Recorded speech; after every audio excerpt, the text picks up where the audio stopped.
felt that sinking feeling when a company announces a data breach and you realize your own information might be out there? Or maybe you've seen headlines about some, sophisticated cyber attack and wondered, how on earth do they catch someone who seemingly leaves no trace? It feels a bit like chasing digital ghosts, doesn't it? Well, today, we're going to tear back the curtain on the incredibly intricate world of cybercrime investigation. Our mission for this deep dive is to give you a shortcut, basically, to understanding how these digital detectives really get things done. We'll explore the unique challenges they face, some surprising techniques they use to piece together, invisible evidence, and ultimately how they bring cybercriminals to justice. This is a field that really impacts every single one of our digital lives, whether we realize it or not. So the first challenge, it seems, is just finding anything to investigate. I mean, how do you even begin to investigate a crime that might not have a physical footprint? Yeah, you've hit on the fundamental difference right away. Traditional crime, it often deals with physical evidence, a weapon, fingerprints, maybe eyewitness accounts. In cybercrime, we're shifting entirely to digital evidence. We're talking data, logs, files. And the biggest challenge with these, they are incredibly fragile and volatile. Think of it this way. A fingerprint is static. It doesn't just poof, vanish. Digital data, though, it can be altered or destroyed with a single keystroke, or even just by turning off a device the wrong way. So from the very first moment, the primary goal is all about keeping that evidence, clean, making sure it holds up in court. Clean evidence in a digital sense. That's a fascinating concept. What exactly makes digital evidence so delicate, and how do investigators handle something that's so easily changed? It's all about maintaining integrity. Because it's so volatile, digital forensics operates under some very strict foundational principles. The first one, and maybe the most crucial, is the preservation of evidence. This basically means the original digital data must never, ever be altered. Never. Wow, that sounds like a huge constraint, right? You can't touch the original. Exactly. Your first instinct might be to dive right in and start poking around. Yeah, totally. So how do they work with it then? Right, so that leads us to the other key principles. These help create what we sometimes call a bulletproof case. First, there's the chain of custody. This is a precise, meticulously documented record. It tracks every single hand that's touched the evidence and exactly when. This is absolutely crucial for legal admissibility. It proves the evidence hasn't been tampered with. Okay, that makes sense, like tracking a package. Kind of, yeah. And then there's replication. This means all the analysis, every test, every single examination, it must be performed on a forensically sound copy of the original data, never the original itself. So you can't touch the original, but you make a perfect digital clone. A clone. And then you can tear that apart instead. Exactly. Pick apart that clone to your heart's content. Right. You want to make sure you're not accidentally, messing up your own evidence while you're trying to figure things out. So, okay, an incident happens. It gets reported. How does the investigation officially kick off? Is it just like filing a regular crime report? It definitely shares similarities, yeah, but with some critical differences. It starts with an official document, often called the First Information Report, or FIR, that gets filed with law enforcement, and it formally initiates the investigation. But for cybercrime, this FIR isn't just about describing, what happened. It needs to be incredibly specific. It has to include the nature of the cybercrime. Was it hacking, data theft, cyberstalking? You need the exact date and time. A detailed description of the digital devices and networks involved is crucial, and even a brief, sort of technical summary of what actually occurred. This gives them their initial blueprint, their roadmap for the whole investigation. Okay, so you have the report, the what happened, but then comes the how do we get the evidence part, right? The search and seizure. Precisely. The next critical step is getting a legal warrant to seize the relevant digital devices. And this is where it gets really interesting for me. When investigators actually arrive on a scene, with computers and phones everywhere, what's the protocol? Do they just start unplugging everything? Well, that's a common thought, but it's actually one of the most, let's say, counterintuitive but critical steps in cyber forensics. When investigators arrive, the protocol is incredibly precise, super methodical. First, they identify and secure all the digital devices, computers, phones, external drives, tablets, anything that could hold data. Then they photograph the entire scene and each device in situ exactly as it was found. This gives a visual record of the evidence's state. Okay, documenting everything. Got it. Now here's where it gets really fascinating, especially regarding turning off devices. For running systems, like a computer that's currently switched on, the correct forensic procedure might actually be to pull the power cord. What? Really, just yank it. That feels so wrong. I know, it sounds drastic, doesn't it? It completely defies our usual instincts, but there's a very good reason.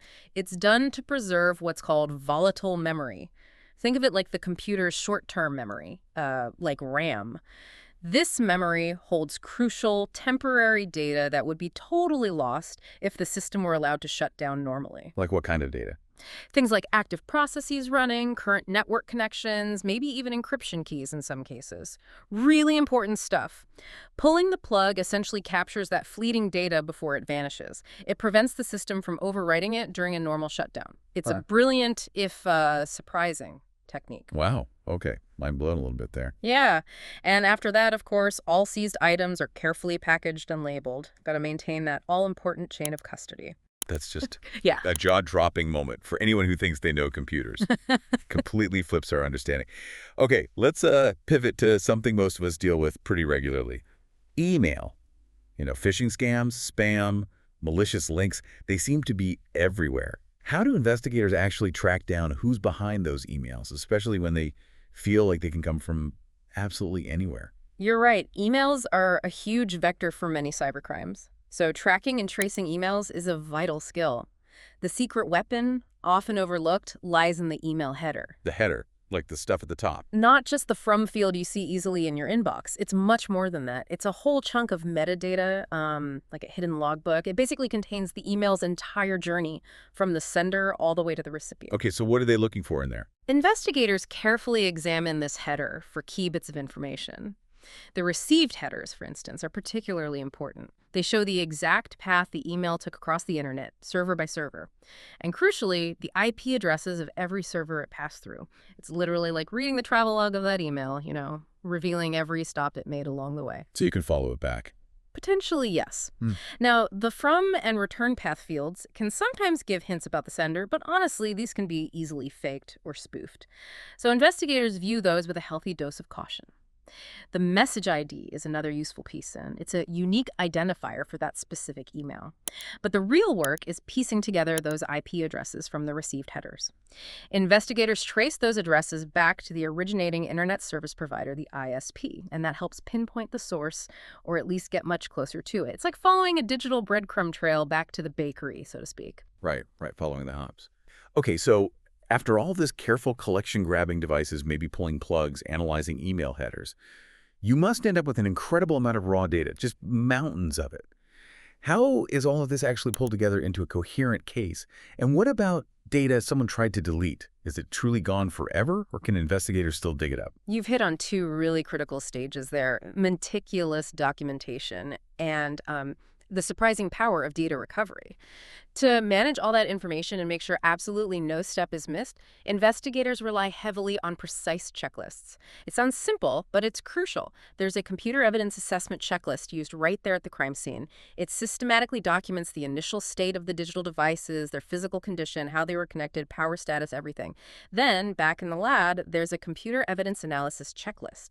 This guides the forensic examiner through the entire analysis process. Things like creating those forensic images we talked about, verifying their integrity, performing keyword searches, timeline analysis. It's all laid out. Keeps everything consistent and thorough, I imagine. Exactly.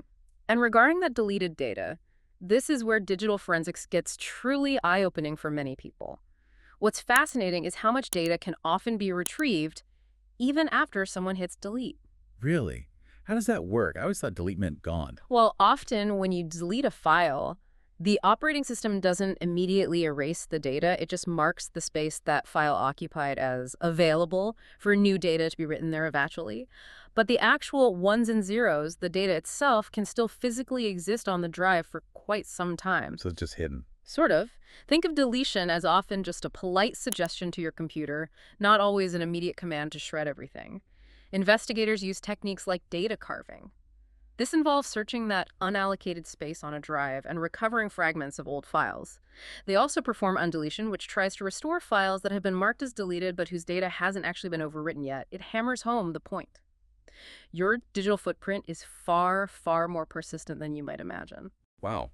That's slightly terrifying, but also amazing from an investigative standpoint. It is, and all of this recovered data, all the analysis, it culminates in a series of detailed reports. You'll have a computer evidence analysis report focusing specifically on the technical evidence, what was found, how it was found. Then maybe a cyber forensics analysis report and recovery of digital evidence, which documents the results of those data recovery efforts. It presents the recovered data clearly, for legal purposes. And finally, everything gets pulled together into a final form report. This is the big one. It's a comprehensive summary.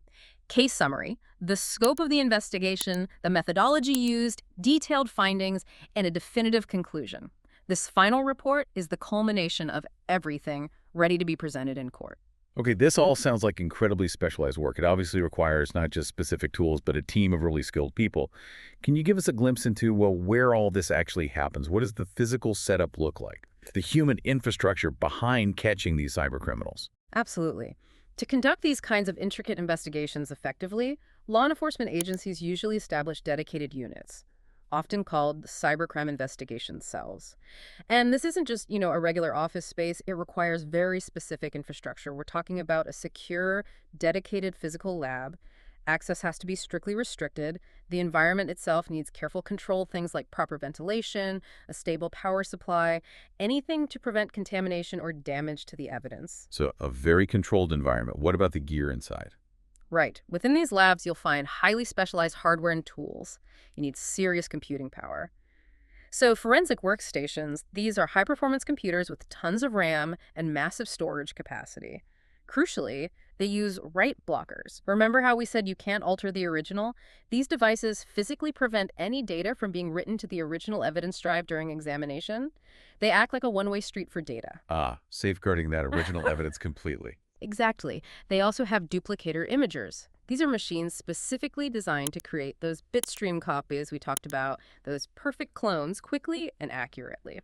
And of course, given how much happens on our phones now, there are specialized mobile phone forensic tools designed to extract data from smartphones and tablets, which have their own unique complexities. That's quite an arsenal of specialized gadgets. I'm guessing the software they use is just as specialized, right? They can't just be running standard office programs.